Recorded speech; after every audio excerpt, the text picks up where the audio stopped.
একটা প্যারাগ্রাফে কয়টা complex sentence দিলে ঠিক আছে?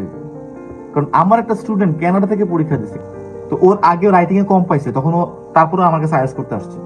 তো ও যখন আমাকে ওর ইভলিউশনটা দেখাইছে, তখন আমি দেখলাম কি জানো লেখা, যে অতিরিক্ত ইউজ করছো কমপ্লেক্স সেন্টেন্স।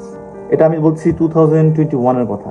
আমারই ছোট ভাই ক্যানাডাতে এখানে, তো তখনও আমার কাছে আসছে আয়াস করতে, ভাই রাইটিং এ তো 6 তুলতে পারিনি, কারণ এখানে আবার পিআর পাওয়ার জন্য আবার রাইটিং এ আবার আয়াস দিতে হয়, কিন্তু আয়াস কিন্তু এখানেই শেষ না, আবার আয়াস দিতে হয়। সো অতিরিক্ত আবার কমপ্লেক্স সেন্টেন্স তৈরি করা যাবে না, কিন্তু শিখলেই ধুক করে হইলো না, চেক এন্ড ব্যালেন্সের ব্যাপার আছে। এটার জন্যই কিন্তু দরকার ইম্পর্টেন্ট যে আমাদের কোন জায়গাটা আঘাত হবে এটা বুঝতে হবে। এখন একটা প্যারাগ্রাফে কয়টা কমপ্লেক্স সেন্টেন্স দিলে ভালো ভাই বলো তো? রাইটিং টাস্ক 2 তে আমাদেরকে বলে 250 অ্যাট লিস্ট, 280 টু 300 আমি বলি, 280 টু 300, ঠিক আছে? বাট গার্বেজ লিখো না, গার্বেজ লিখো না।